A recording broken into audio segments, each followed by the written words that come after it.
Hey, I'm Michael, and this is Michael in the Middle. It's an intergenerational relational podcast for people who are interested in better human interaction.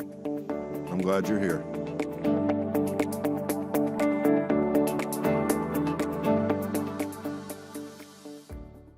Well, welcome to episode 51 of Michael in the Middle. And number 51 happens to be the number one of my favorite St. Louis baseball Cardinals players of all time, Willie McGee. In fact, he's back on the coaching staff, trying to help outfielders learn how to do a better job of chasing the ball down. Loved watching Willie, especially in 1982. I believe that was his rookie season when he helped the Cardinals win the World Series against the Milwaukee Brewers. And always loved watching Willie roam the outfield and make a great play, look routine. He had a knack for a big hit, switch hitter. Really good guy from what I hear as well. And so episode 51, wasn't thinking about it when I first started down the road of using a baseball story to sort of provide the backdrop for what I wanted to talk about here in this session. Or segment, I should say. I love baseball. I guess I really didn't know a lot about it, except that it was fun to play catch with my dad in my early years. My dad was actually a tremendous athlete, and I believe could have been an outstanding baseball player. As he was growing up, he didn't participate in organized athletics. But he later became sort of a legend, at least in our circles, as a fast pitch softball pitcher, the kind where you see the ladies, especially in the NCAA, and now they even have pro leagues for women to play softball.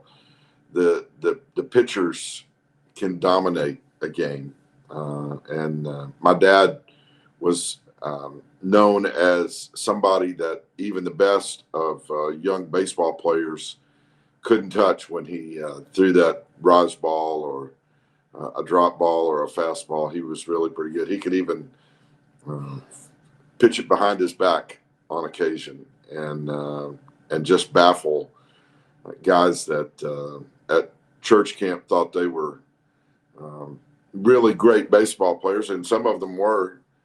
But my dad had a knack for that.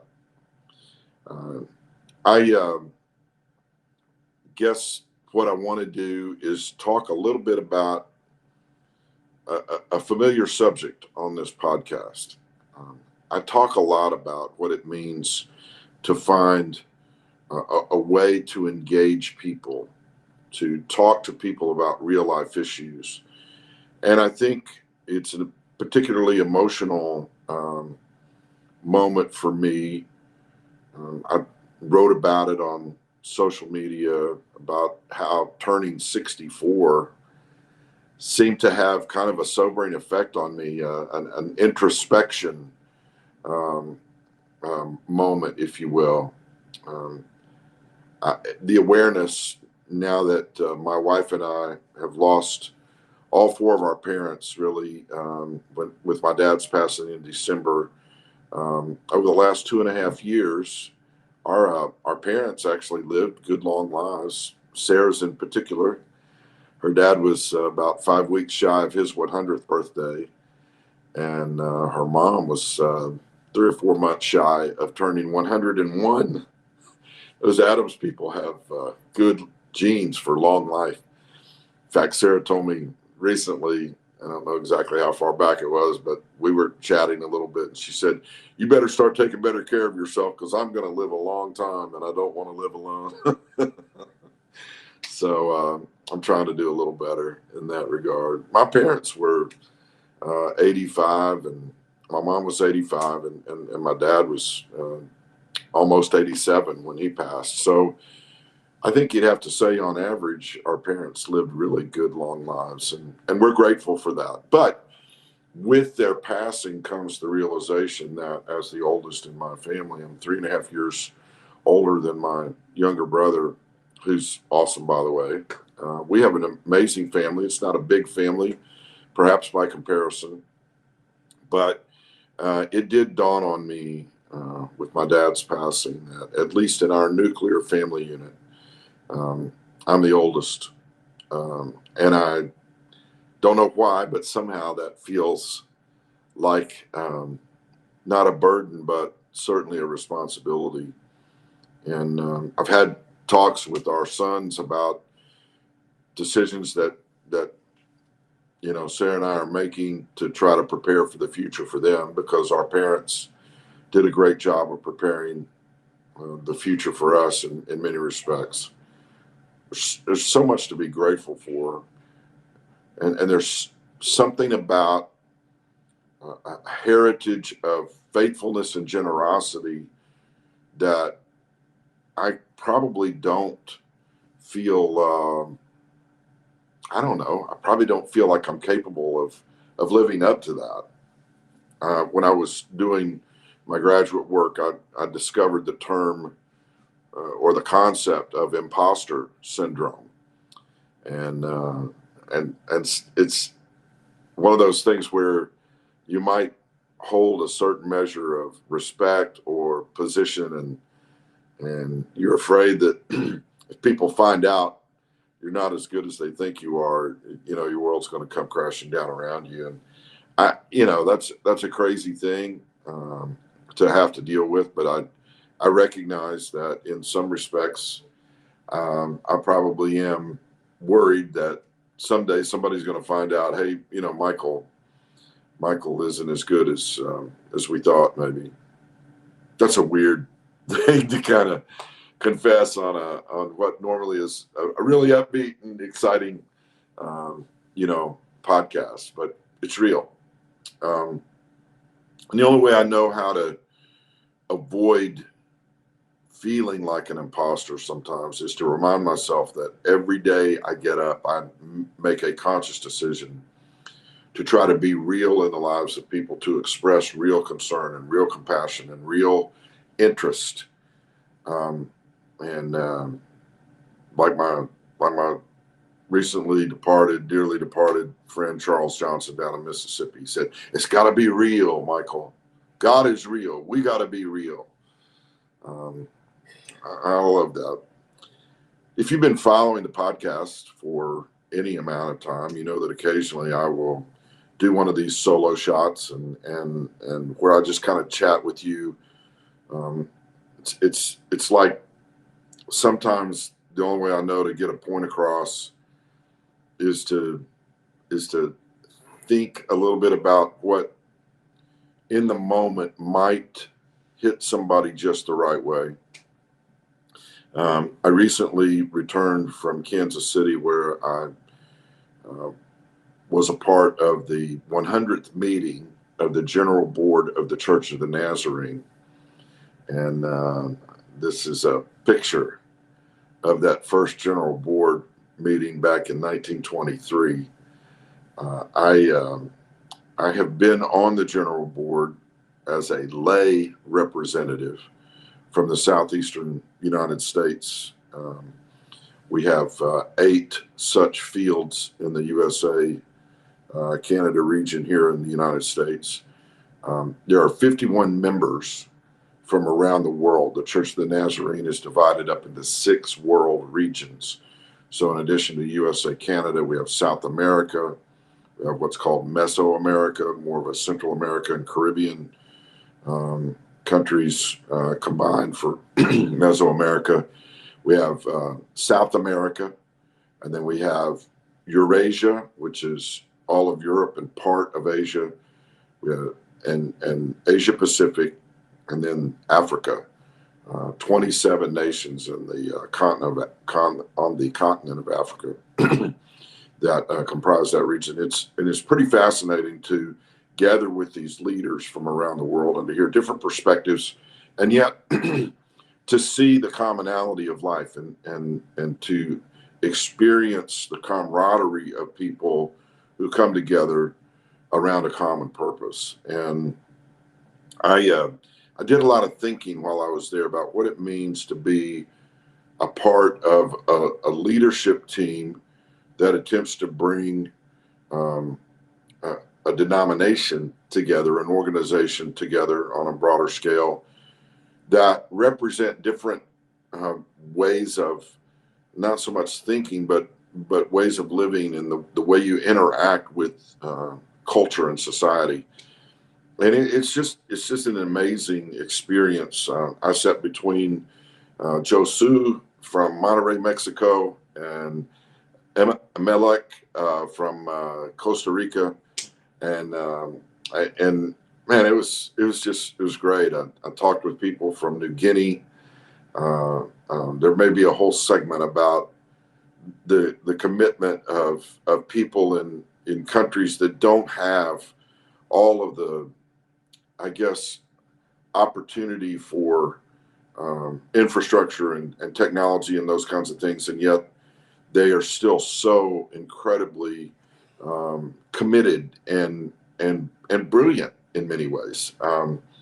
And so I was very humbled by that whole experience. And again, it brings me back to this central point of how we interact with one another. And so just a little over a year ago, I was down in Florida for some meetings, and I did take advantage of the opportunity, since I was going to be near there, to drop in on spring training in Jupiter, Florida, where the St. Louis Cardinals have been sharing a facility with the Miami Marlins for a long time.